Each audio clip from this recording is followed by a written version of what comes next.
Hey, this is Evan Longoria of your San Francisco Giants, and you're listening to TortureCast. You're listening to a podcast by and for fans of the San Francisco Giants. Let's go, Giants! With hosts Willie Dills, Chad King, Ben Lee, and Eric Nathanson. Dedicated to the greatest team in Major League Baseball, the San Francisco Giants. This is TortureCast. Standing on time, not gonna stop. We came to play, ain't slowing down. Falling on, we're here to stay, and we're stomping on whatever's in our way.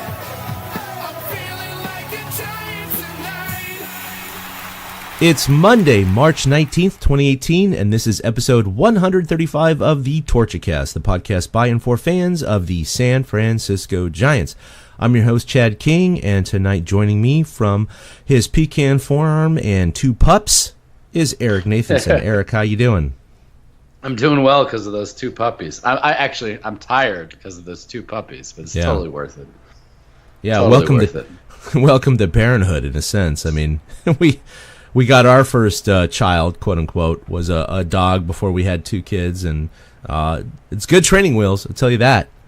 It's definitely not having gerbils or anything like that. So no, they're cute, man. Congratulations on those. So Bonnie and Clyde are a lot of fun, I'll say that. I love the names. That's just awesome. All right, so we got lots to cover. We haven't recorded in about 2.5 weeks. I've been extremely busy with work. Traveling to Seattle and doing other things in the past. But we are here. It is spring training. We are still in spring training ourselves, along with the players. But lots to cover. So first of all, the Giants have made several cuts over the last 2 weeks. Let's start with today's cuts. It's their second round. Most notably, option to AAA today. Mac Williamson, Austin Slater, Shaw, Suarez, Tyler Beede, and Derek Law. You got any thoughts about those guys? I'll start at Law and work my way back. Law, I think, is a disappointment. It really looked like he was going to be the eighth inning guy or the seventh inning guy the last couple of years. He had his chances, and it's really kind of surprising that Law couldn't stick on the big league roster. And you see guys like Strickland and Guerin have progressed so much farther and better than him. So Law kind of surprised me. Beede a little bit, but I don't know. It feels like Beaty's never going to get over the hump. Shaw, I was impressed with in the few times I saw him play. I think that he's going to be an option down the line in the outfield. But Mac Williamson, that one, it didn't surprise me, but I wasn't too happy about it. Mac's had the best spring of any Giants player. He's driven in 14 runs. He's hit he's over 300. He's almost at 400. He's knocked in a few home runs, 4 home runs, changed his swing. So Mac surprised me, but it didn't. But this sounds like Duggar might have a shot now. Yeah, no, I think Duggar is. I think most people thought that he was going to start the year in AAA, but given where he is right now, it looks like he might be positioned to start the year in center field with Austin Jackson. So that's really interesting. Now, you said about Law, I totally agree with you. I mean, he's one of those guys where 2 years ago we thought he was going to be a mainstay. He was going to be a new core four, a new part of the core bullpen, and he just has not glommed on quite yet. He's had moments of brilliance, but other than eating a lot of ice cream for a TV show, he hasn't done much for the Giants aside from a few brief instances. Look, the spring training, I mean, he has 7 innings so far. 7 innings. I mean, obviously the Giants, this is what they have to go on with everyone. Everyone has typically less than 9 innings if you're a reliever. So it's a very small sample size. And if you don't blow, the crap out of the water, I mean, you're on the bubble. And he's given up, 5 runs in 7 innings. So that's a 6.43 ERA. Yep. And only 4 strikeouts, 2 walks, 9 hits. So he didn't do anything to render any attention. He plenty of starters, including Johnny Cueto, and look at Jeff Samardzija. Oh my God, are just getting lit up in the spring. But at the same time, when you're Derek Law, you're not that seasoned veteran. You haven't earned that oomph. So you got to do what you've got to do. You can't experiment. That's not a guy who can experiment. And if you don't produce, then you're in danger of getting, demoted, and that's what happened to him. Yeah, he was a guy, I thought he was going to be the closer at one point. I really did. Yeah, me too. No, I mean, now they have a better back end of the bullpen now with Melanson and Watson and Dyson and Guerin and Strickland. So a lot of those make sense, but like Okert's still treading water. Osich is still in line. Derek Holland is still in line. Those are the names that come from these cuts. So the guys that are still left fighting for these jobs. And like, there's Holland is looking to be. He's pitched better. I know. Like, this is where we're going to go next is the pitching staff. Oh, maybe. But it's gotten to the point, Suarez and Beatty, they're done fighting for that 4th and 5th spot. Law is the odd man out in the bullpen at this point. Yeah. I just don't see a way unless, somebody gets hurt. I don't see a way he comes back. But Mac really just, I don't know. I keep looking at Williamson. I thought he had a shot. I thought the Giants were going to go Blanco and Williamson as the 4th and 5th outfielder. But it does. It looks like Duggar. Yeah, it looks like Duggar's in there along with Blanco, and of course, you've got go ahead. I was gonna say Parker's the guy I was trying to think of as I was talking there. Parker's the one guy whose name we haven't seen yet.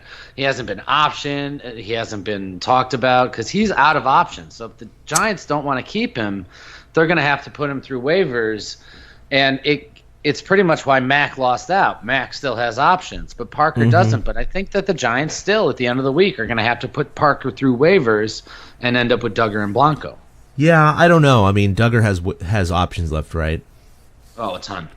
So, yeah, exactly, because he's brand new. So I think they're going to start with Parker because of the option issue. Because if they have an injury, they can avoid that. So, because they're probably going to start the year with 5 outfielders. So, it's going to be Blanco and I think Parker. I think Duggar's going to get option to AAA. And then they got the other 3, of course, to start the year. So, with Jackson and Pence and McCutcheon.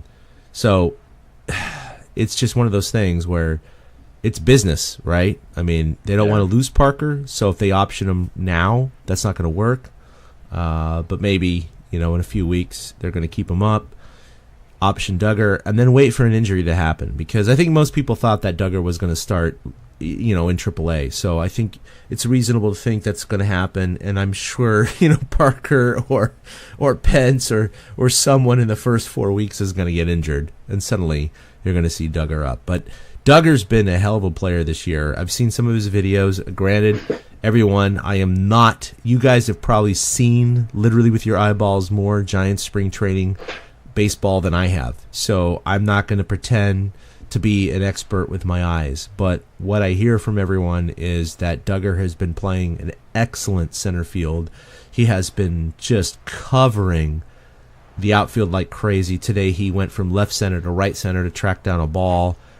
He's just been excellent out there. So most of the writers have been saying that there's no doubt in their mind that he is a true center fielder and that he has the range. Clearly he has, the bat to be minimally effective with a little bit of power. So, him and Austin Jackson eventually, I think, is a great duo in center field. But it just may not start that way because he's young and he has plenty of options left and time. I want to see him run around AT&T Park center field, though. I want to see Duggar go. The thing I've noticed about him on some of what I've watched, and I've seen some of the games where he's played, thankfully, he's got an amazing first step. He's got a great read for the ball off the bat. It's the type of thing where when you're watching Field of Dreams and Shoeless Joe starts taking a step or two one way as the pitch is being delivered, you feel like Duggar can read the ball off the bat like that. And it gives him that extra step, and then his athleticism takes over. That's what's really impressed me, though. He's got baseball instincts just oozing out of him. Nah, he's a real baseball guy. So let's talk about the pitching. It's pretty much set, we think. We're down to 14 pitchers, including Will Smith, who's headed to the DL. So, of course, he's going to be not part of that 14. That means one more trim to make. So what do you think? Do you think it's going to be Derek Holland and Josh Osich make it ahead of Fernandez? I do. I think the Yeah, bullpen. I think so too. Yeah, they're going to carry 12 pitchers. That's what they said, which makes sense because with the way the schedule lines up, we've talked about it, Bumgarner can start 3 of the first 9 games. They don't need a 5th starter but twice in April. So they can round out and have one of, somebody like Holland be a swing guy, which is what I think he's going to end up being. And Melanson's there, Dyson is there, Watson's there, Strickland's there, Guerin's there. That's 5. So Osich and Holland, I think, round out the bullpen, and Block and Stratton are the 4th and the 5th. Yeah, I think so. It's interesting because this has come together a little bit cleaner than I guess I would have anticipated earlier. Agree. Totally agree. Like, everything's lining up for the Giants so far, and it's just really strange. Speaking of which, they're near 500 in spring training. No one really cares about the record. They're 11-13. So are the Dodgers, which is, if it's any indication, who cares? No one cares about records. But what is interesting are the statistics for spring training. And the Giants, who, of course, the last several years have been near the bottom in average, runs scored, home runs, slugging, OPS, all those offensive categories, and have always been pretty good in the pitching categories, especially in their World Series years, are kind of trending the opposite way this spring, which has nothing to do with the regular season. We all get that, but it's interesting because they've never really led the league in offensive categories in spring training the last 5, 6, 7 years. So right now they're leading in team average at 297 and OPS at 886. They're second in home runs with 42, RBI at 157, runs at 170, on base percentage at 366, and slugging percentage at 520. So yeah, you're talking about all these offensive categories out of 30 teams, not just the 15 in the NL. We're talking about 30 teams in spring training. They're first or second in all those major offensive categories. So I think that's fantastic. I mean, everyone says, oh yeah, well, it's spring training and the ball flies and all that. Yeah, but it flies for everyone. So yeah, you're still comparing apples to apples. So, I don't care that you're hitting the ball further. You're hitting the ball further than 28, 29 teams. So I think that's great. That's a really good sign for the Giants. They won a game over Colorado. What was it, 13-0 the other day? 13-0 yesterday. And, yeah, and they're also losing some 11-10 and 12-11 games. So it's not like the games they're losing are like these 2-1 ball games where the one run was scored on a ground out double play.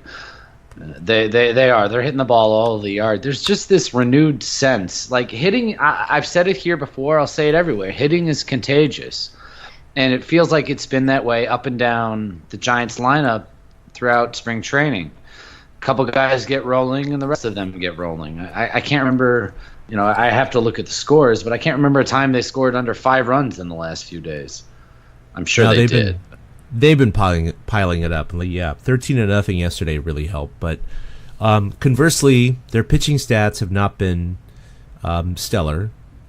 So they're 19th in ERA at 4.97, 18th in batting average against at 267, 20th in whip at 1.45. So we all know, we've talked about this in years past. I mean, it's been, we started in June of 2011, so it's been 6 or 7 spring trainings we've podcasted about.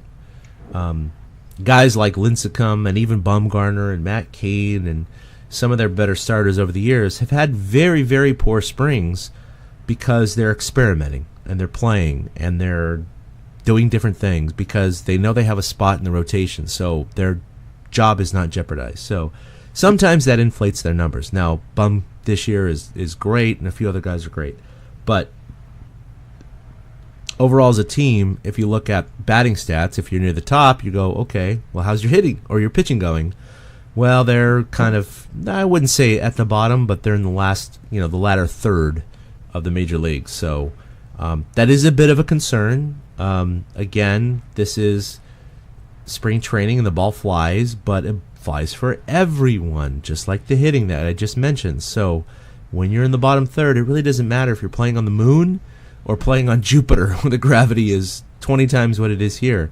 The point is that you're giving up more runs than your counterparts. So hopefully this is not going to be the trend for the year. Hopefully it is for the offense, not for the pitching. But aside from, I'm going to just bring up my concern, my number one concern in terms of these numbers comes from the Shark. He, even though he's a horse and he pitches deep and he's never injured, my God, Eric, this guy has been giving up home run after home run after home run after home run. And I know the coaches and others keep saying it's no big deal, it's just spring training. But he is giving up gopher balls at a prodigious rate. And that's always been his knock in the regular season. So it's not like it's unexpected. Now, it's unexpected to be this high. But are you concerned as much as I am? I want to say yes because I should be concerned. But I don't know. For some reason, it's weird. This is one of my wild predictions, and it totally came true. Yeah, I am. I'm concerned. I like Smarja. I really do. That's the problem. No, I do. Smarja. I love the guy. I really do. I think he's a really good dude. I think he's great for the clubhouse. But he's struggling so much so that he's going to pitch in a minor league game tomorrow. And I believe it's Holland or Block. I don't know who's up. Will be pitching in the regular spring training game. So Smarja is not even going to face major leaguers tomorrow. It's concerning. It is, especially if he's going to be at the third slot in the rotation. I don't know if there's a scenario where Samardzija gets bumped out of it somehow and goes back to the bullpen. I mean, Holland, Block, and Stratton would all have to perform for that to happen. Yeah. So I have concern. I do. But he's already admitted to trying new pitches this year, and his grip is a little different. He and Kurt Young are working on some new things. So which is weird to say, not Rags. Kurt Young. Yeah, Kurt Young. Yeah, yeah. It's weird because I've looked at his picture a few times, and he's always in A's gear, so he looks like an A to me. But Smarja, he's working on stuff. But when do you stop working on stuff? We're 10 days away from opening day. Smarja's got 2 starts left. When are you going to get it together is the bottom line. So, yeah, there's totally concern about Smarja. But Cueto, I have no concern about. Bumgarner has been stellar. Bumgarner, I mean, every time Bumgarner pitches, you see it. The Beat Guys tweet, start the season now. Yeah, no, Johnny Cueto has been, not great, but I'm not too concerned about him. There's not been too many red flags, but Madison Bumgarner has been, Madison Bumgarner. I mean, last year he had his incident with the bike. We don't think that's going to happen again this year. He swears it won't happen again with his winking one eye and sarcasm, but at the same time, yesterday, 6 innings pitched, no runs, 1 hit, and then he hit a home run too. In fact, I have it here, Eric. Cue it up for me. Here we go. And the pitch. Bumgarner, high drive, left field, it is out of here. And even in spring training, he lights up this crowd with his power. And Shaw's shaking his head. And Giants fans are giving Bumgarner a standing ovation. Even Rocky fans are standing. Even Rocky fans are standing. Even Rockies fans are standing. Here we are. We have a starting pitcher hitting a home run in spring training, and it gets national pub. I mean, it's just incredible. The guy hit it 445 feet, and you tweeted this out on our TortureCast account, and I looked at it through that. But when he hit it, because, of course, the cameras in spring training, when it's not televised, are these static cameras just kind of covering the field of play. It was kind of from the press box, kind of above home plate, and it doesn't move, of course, the camera. So right when he hits the ball, you see which direction it's going. It's like left center field. And the left fielder doesn't move. Like, doesn't even take a step back. It's like he just was like, yeah, that's gone. I'm not even going to move. I was going to say, I don't even think he turned his head. I watched it over and over, and I'm like, the third baseman moved more than the left fielder on a home run over the left fielder's head. My only reason other than he knew it was gone is that he was like looking at his phone or a butterfly in the grass. I don't know. I mean, because he like literally didn't even go like, oh, never mind. I mean, I could totally see someone taking 2 steps and then realizing it. He didn't move. He didn't move.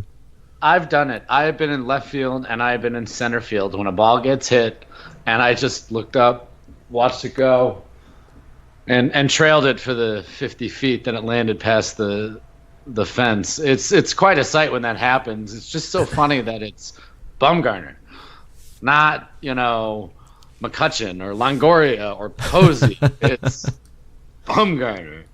Yeah, 445 feet. Holy crap.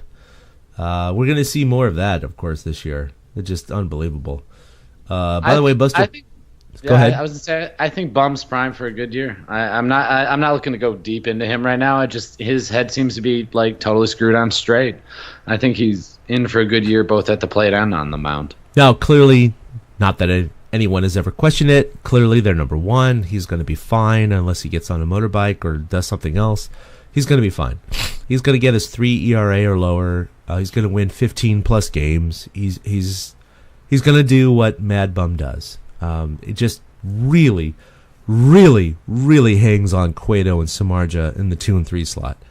And that's what my main concern is. Because 4 and 5, that's, it's gonna be what it's gonna be. Yeah, it could be a rotating door all year. Yeah, it could be a rotating door all year. But we're talking Cueto and Samardzija, and Samardzija has always been the horse. But Cueto up until last year has been pretty much a horse until all of his blister issues. And if those blisters don't resolve themselves, and or Samardzija starts giving up more home runs, if 2 out of their 5 starters at 2 and 3 are jacked up, that's it. That's the season. I mean, they have to be above average. They have to, because 4 and 5, we don't know what's going to happen there. So any contender, that's the formula, right? Not just the Giants, but anyone. Well, yeah, but you don't want your number 3 starter to be pitching like a number 5 starter, and that's the concern that you absolutely just shared about with Shark. Is since he's getting lit up like a Christmas tree, you'd rather have him as the 5 starter, not the 3. Like, what the hell happens after Bumgarner, in a sense? Weirdly, I think it works itself out somehow. I don't know what the hell the answer is yet. But, I mean, that's the main concern. Bum's the only mainstay. And Giants, all championships, all playoff teams have been fueled by pitching. Yeah. So as far as hitting stats, just interesting to look at, but Buster Posey's pretty much leading the pack for anyone with 18 at-bats or more. He's 9 for 18, hitting .500 with a home run and 4 RBIs. It goes down from there. Hector Sanchez, of course, was only 3 for 7. I mean, my God. Perez was 5 for 11. You have some of these names on here I don't even recognize. R. Howard? Who's that? R. 4 for 10. Howard. That's Ryan Howard. Not the same Ryan Howard. No. Named Ryan Howard. That's right. No, that's right. Yeah, Ryan Howard. He was 4 for 10. I mean, it's kind of sad that some of these guys who don't have a chance of making the team get so few at bats. I mean, you're talking about 10 at bats over like 20 games. It's kind of sad. Brandon Belt, though, 38 at bats, one of the most at bats on the entire team. Hitting .395. That's fantastic. Austin Jackson, 27 at-bats, hitting .370. Longoria, .346. Gregor Blanco, .333. You kind of go down the list. Crawford at .325. Mac Williamson, which we just talked about.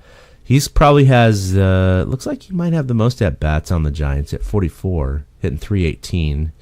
McCutcheon at .313. Sandoval, .308. But he's way up there in RBIs behind Mac Williamson, ironically enough, leading the team in 14 RBI. Panda's got 13. So, yeah, I mean, you have some pretty good numbers here. Very offensive-minded team. Joe Panik, 36 at-bats, only hitting .250. It's Wow, that surprised me. Everybody's been over like 300. Every guy seems to have their hitting eye down pretty good. There was a game where I did watch where, what was it, last night? Kutch went 3 for 4 last night. No, Pose, it might have been Posey, Posey went 2 for 3, my bad. These guys, they're the middle of the order, the 3, 4, 5 with Longo, Posey, and Kutch, whichever order they're in. They seem to really string together hits when they're all in the game. Like a lot of the good scoring has been coming with the starters that you mentioned. It's not like it's not like garbage innings. You know what I mean? Like Kyle Jensen has hit 5 home runs this spring training. Yeah. And he just got optioned. There's no way in hell he's going to really get any at-bats ever at the big league level. But, half of those came against guys who are going to also be in the minor leagues. Well, that's the problem, is that some of these guys who bust out like Kyle Jensen, even Duggar with 4 home runs, Mack with 4 home runs, Hundley and Belt and Parker with 3 home runs, they're hitting against guys that many of them which are going to be in double or triple A. So, you kind of go, okay, well, I mean, they're not going to replicate these numbers in the major leagues, at least as far as the minor leaguers. You hope they do, but it's not a litmus test in how they're going to do in the show. So, for some people who think, well, this guy hit 520 at-bats and hit 3 home runs, he should be on the big league club. It's like, yeah, that's like a week in the major leagues, guys, against harder pitching. So you can't take what they do in spring training as a reason to be on the club for an entire year. It just isn't. It's not how it works. These guys know. It's not just the numbers. I mean, you and I know, Eric. I mean, you could barely flick a ball, be fooled on a curveball or off speed, and flick it in a right field for a dying quail and get a base hit. Absolutely. Or you could just be dead set red on a fastball, see it right in the middle of the plate, and crush it. I mean, absolutely tattoo it on a lower angle, and it gets caught literally at the wall in left center field for a nice running catch. And it's an out. And you just go, I will take that line drive 100% of the time over the dying quail. But in those, 20, 25, 30 at-bats in spring training, if that happens 2 or 3 times, that's a difference of 100 points in your batting average. It's huge. It's absolutely massive. So some of these guys can get screwed by that, but that's why they have eyes on the field. I mean, if they see a guy who crushes the ball 3 times that get caught in the warning track versus 3 hits that a guy bloops, they know that. And so even though if a guy gets released that has a higher batting average, it doesn't necessarily mean that that guy is a better player because of the small sample size and, of course, the bat contact. So I think that's what's happening to Mack this year. I think the Giants brass wants to see him do it consistently instead of just have flashes. Because some of these guys feast on the low pitching, and some of these guys can actually hit the major league pitching. No doubt. All right, so we're going to wrap it up here, but Forbes magazine, Forbes.com, of course, did a little article here. Now, we've seen articles in the past, and we all love AT&T Park, and we are biased. But Forbes did release a ranked list of the top, ballparks in Major League Baseball. Of course, from number 1 to 30, and of course at number 1, since we are a Giants podcast, we're going to go ahead and promote this, is AT&T Park, which we love, we agree with, we think that that's absolutely the case. And before we get to number 30, which I want to ask you about, I've been to several parks, more than several parks. Some of them are in the top 10 here, including Camden Yards and Safeco Field and others. Camden is fantastic. I thought Camden, which really spurred this whole retro park design back in the late 80s, was fantastic by HOK Architects. It's great, and it's still up there in the top 5 according to Forbes. I think Petco, which isn't quite in the top 10, I think maybe it's up there. It's a great park. Dodger Stadium, of course, is an older facility, but it does very well in today's realm of what they need to provide. I don't know. I mean, there's a lot of good parks in there. I was a little surprised near the bottom are things like Marlins Park. I mean, we're talking about a multi-million-dollar stadium. Let's not talk about the attendance, right? We all know that that's an issue in Marlins Park. The park itself, other than the center field atrocity that we all see every night on SportsCenter when Stanton was hitting home runs, it's like, how can that be near the bottom? It's a brand new park worth almost $1 billion. What is going on here? It's got to be really ugly to be that bad. Yeah, no, exactly. There's a few others down there, but on this list, Eric, what else do you think that you agree with or disagree with? Well, it's funny. Busch Stadium is third on the list, and that just kind of surprised me because back in the day, Busch Stadium was kind of a ho-hum, and that's a stadium you've been to. And I didn't expect it to be that high, but, with the kind of baseball-rich history that St. Louis has, I guess you expect it. Dodger Stadium is fourth on the list, which just cracks me up because from what I've heard, it's a crap hole. There's Petco at 9. Wrigley was 10th. That surprised me. When I clicked this link earlier today, I was like, oh, Wrigley's going to be towards the bottom. But I'm guessing a lot of the stuff that they've done recently with renovations has come into play. AT&T being the top makes sense. My favorite part about AT&T Park is that you can walk around the park and never take your eyes off the game. I mean, in theory. You have to contend with people and things like that, but you can always get a view of the game as you're walking around the park. Like, I grew up going to Wrigley, where you had separate tickets for the bleachers and the grandstand. So if I had tickets down the right field line, I could not then end up in the right field's, bleachers. Just was impossible. I'd have to buy a whole new ticket. So I always got a kick out of that with AT&T. When I was there, that was one of those things I did, is I walked the whole stadium. And I could see that you could literally see from any place in the park. And then all the way down at the bottom of the list. Well, here, this is my favorite part. All right, this is my favorite part. I'm going to take it this way for a second because the A's took a shot at the Giants on Twitter recently. There's a meme with Krusty Krab, and I don't fully get it because I don't know SpongeBob. But they were trying to claim that the A's were like whatever better than the Giants. The A's are 29th on this list. Yeah. Oakland Alameda is 29th. I mean, that's pathetic. You are in one of the best areas. And then Tropicana Field comes in 30th. And I find it funny that I've covered 2 games with a press pass in the span of a month. The first game was at stadium number 30. The second game was at stadium number 1. The Trop sucks. So you should go to the average field after that, which is number 15, Comerica Park. So go there next. Who the hell?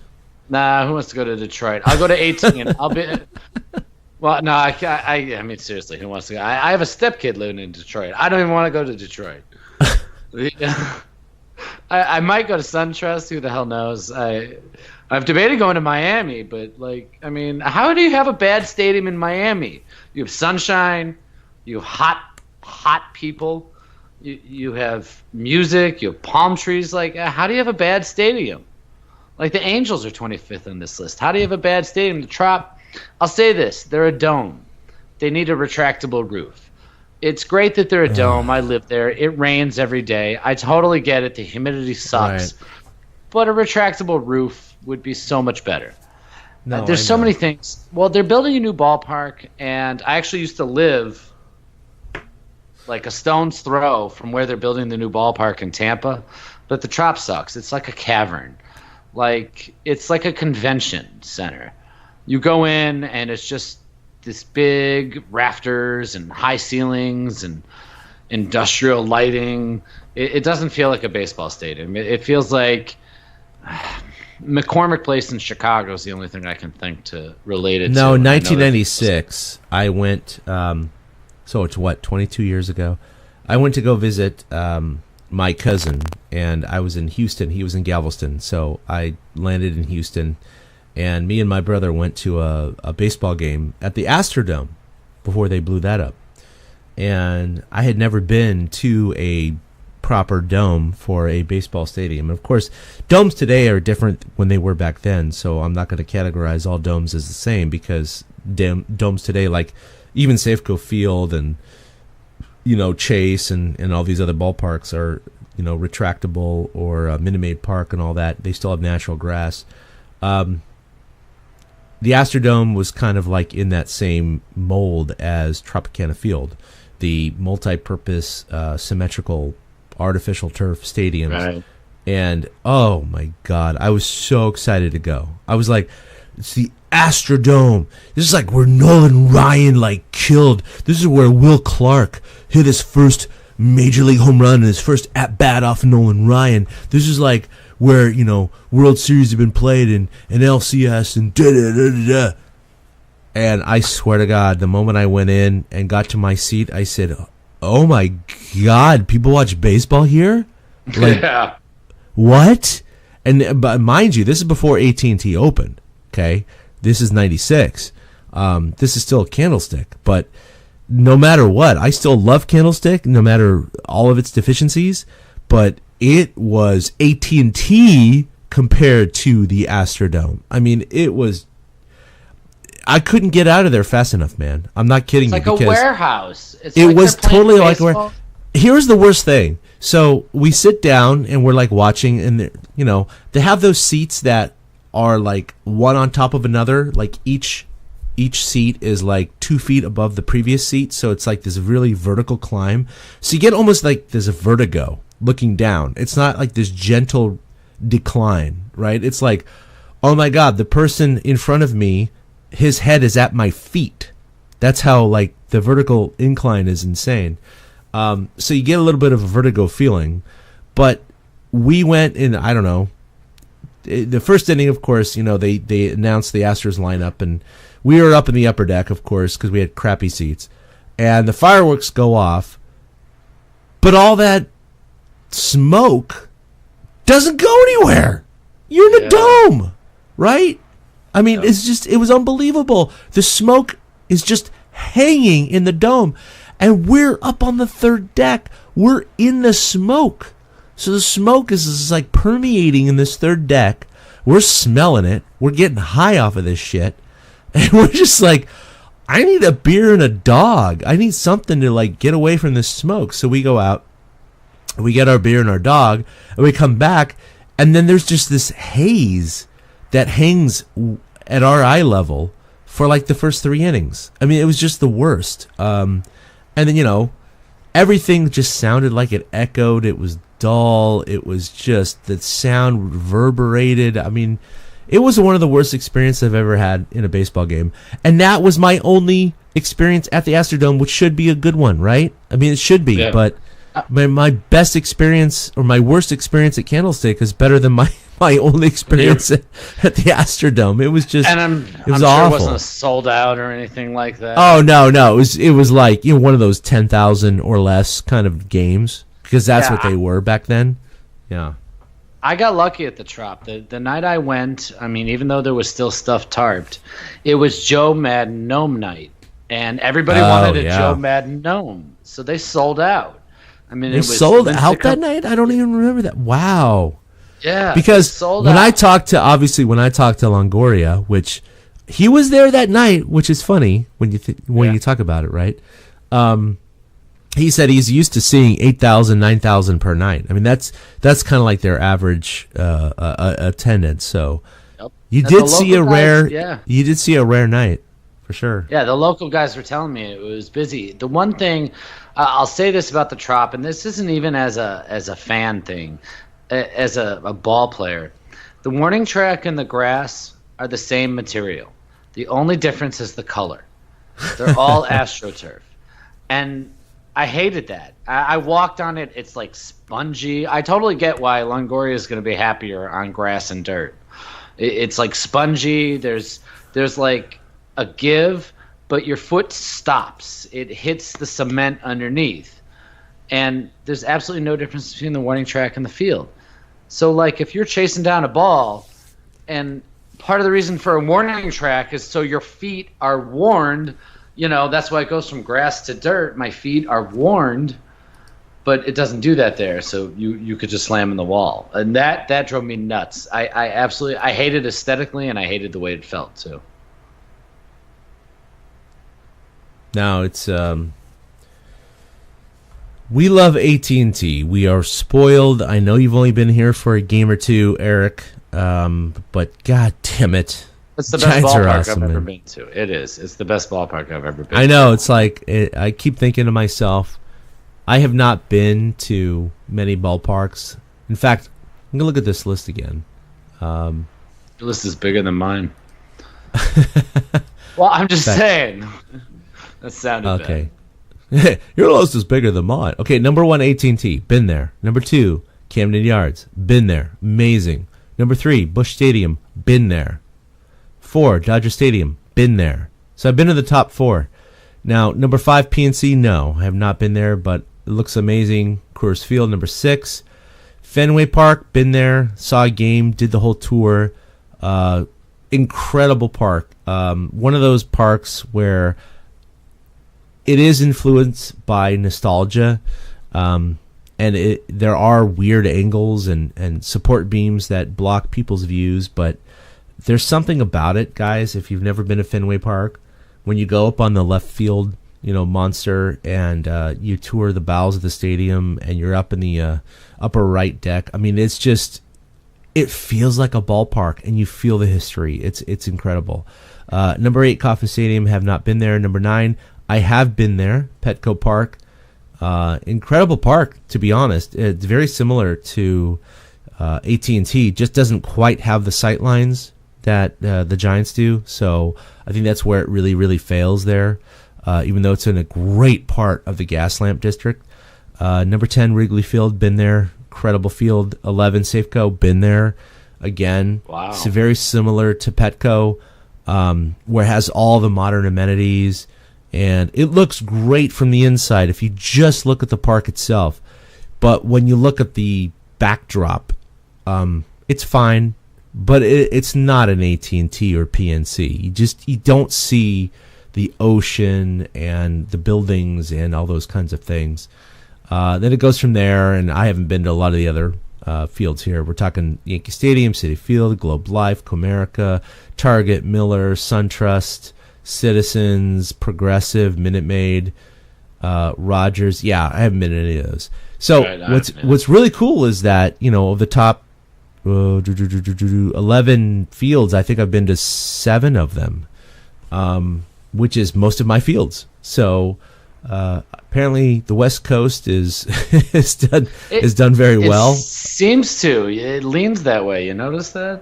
Yeah, or I just like to go to very popular parks. But the A's, of course, at number 29, right ahead of the Trop. I totally agree with that.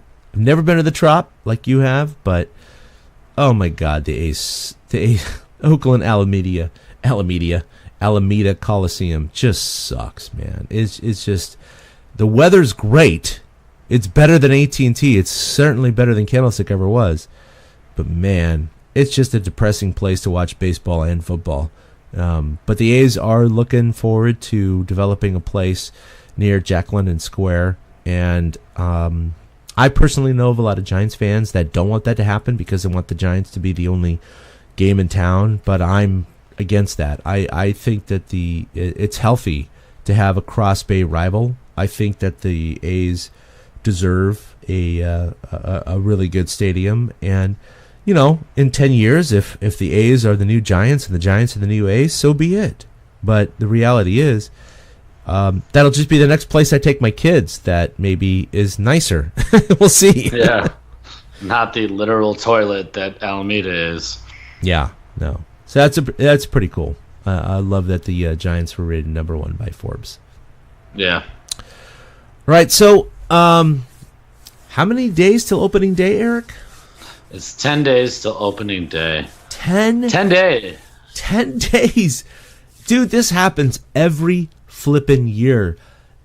Spring training starts, and I always think to myself, oh my God, they got 6 weeks, 5 weeks. It's going to be, it's opening day. It happens so fast. It's It's on a incredible. Thursday this year, so it's weird. Yeah. All Thursday. all teams will be in play on the opening day, like for the first time since 1980 something. Like all Yeah, teams because we don't always have start. some stupid like opening Japanese or Canadian or Mexican series, right? Yeah, it's all in America, so or Canada. So yeah, we have that going for us. So I always hated that. I always hated the whole like, not April, like March 26th, is like a 2-game series in Japan, and then opening day is 5 days later. And I was just like, that just, no. Let's not do that. Let's just start in America and just all on the same day. Let's just go. Well, the one thing that I always took from that, though, is did I even remember 2 months later that there was 2 games before the season? You know what I mean? Like, did I even remember that the Diamondbacks and Dodgers were both 1-1 before the Giants played a game? I don't. Yeah. But when we're in this mode, 10 days before opening day, we don't want to be teased with some like 2-day baseball in a foreign land, and then no, we just want everything to start. Just start. Just start. Just be normal. We don't need to do this. Yeah. No, I'm with you. I do remember that. I think the Diamondbacks and Dodgers, wasn't that in Australia? Wasn't it? Oh, yeah, I think so. Okay. Yeah, I know Cubs and Mets was in Japan, but that's what it was. Ago. It was Cubs and Mets in Japan. That's what I was trying to remember. So, see, our memory isn't that great. We could look back on it and understand what it was, but the reality is we're not going to really remember these opening day series. The NFL's trying to do that with NFL in England and all that stuff, and that's fine, whatever. But don't start the season in another land. I mean, you got these guys switching time zones, and then they come back and they got to have 2 or 3 days to adjust. It's just stupid. It's just, it just feels like each team gets off the season on a different foot. So if you want to do that in the middle of the season or just before the All-Star break or something like that, yeah, maybe. But don't start the season like that. Just start the season, everybody just kind of like breaking camp, doing their exhibition series, then they have a day or 2 off, and then they start the regular season. And everybody's in their regular time zone, doing their regular thing. I just think that's the way to do it. So, so what date is it for the Giants? Is it April 1st, April 2nd? March 29th. Is it that early? Yeah, 10 days. It's March 19th, 10 days. Damn it. So it's a week from Thursday, man. People, it's going to sneak up on everybody. Damn it. See, it's sneaking up on me. It's sneaking up on me right now. People are going to turn around next week and be like, what the hell do you mean there's baseball this week? The Giants will be on TV every day starting Sunday. Oh, my God. They have a 4-game series in L.A., and their 4th game is on April 1st. Yep. That's insane. So but that's because they're getting more days off during the season for the travel and the rest. So the players agreed to that in the same thing that screwed them contract-wise, helped them out here with the scheduling, and that's why it's a longer season, even though it's not a longer season because of the extra built-in off days. God, April 29th. April 29th. That's next Thursday. Yeah. It's going to come out of nowhere. It really is. It's going to come out of nowhere. Nobody's going to be in the habit of watching baseball yet, And then their home opener is against the Mariners on the 3rd. Right. Whatever, Mariners. Right. It's like, and then right back to the Dodgers for 3. Well, which thank is insane. goodness, because who the hell wants to play the Mariners? Well, no, but I mean, it's important to note the Giants play the Dodgers 7 times in their first 9 games. And Think 10 about times that. in the month of April. Yeah. Oh, my God. And then, 10 times in the month of April through April 29th. It's 10 times. And after that, after April 29th, it's only 9 more times the entire year.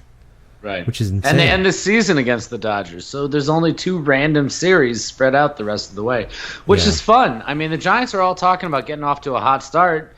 Well, you need to beat the defending National League champions if you want to do that. Yeah, the Giants need to load their roster. I mean, I know they were talking about taking advantage of the off days to have Bumgarner pitch every fourth day as opposed to every fifth. Do it. We'll see if that happens. I certainly, with the Dodgers looming in 7 of the first 10 games, they got to do it. I mean, they have to. I mean, Yeah. you don't want Suarez or not Law, or any of these other guys pitching their 4th or 5th games instead of Bumgarner. I'm just go with Bum, please. Yeah, they're gonna do it too. Last year left a sour taste in their mouth, just like it did ours. Yeah. All right. So, hopefully, in the next 10 days, we are going to have our season preview, which we've done every year. We hope to have Willie and Ben back for that.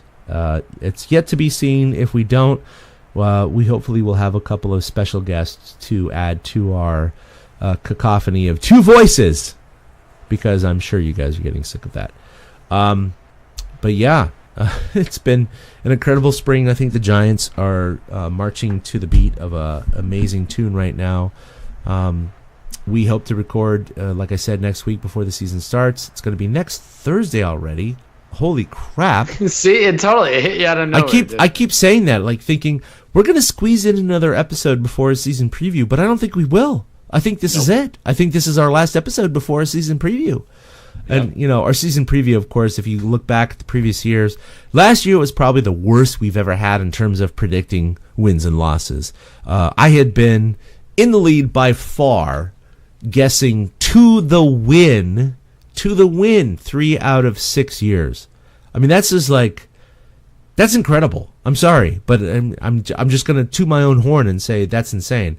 Last year pretty much destroyed any progress I had ever made, because no one in their right mind that predicted that the Giants were going to lose 98 games. No one was even close to that, so everybody was pretty much destroyed. So it's going to be interesting, because that was the first year that we were so far off as a collective. We'll see what we all come across this year. I don't think anyone's going to think 98 losses, but we'll see what happens.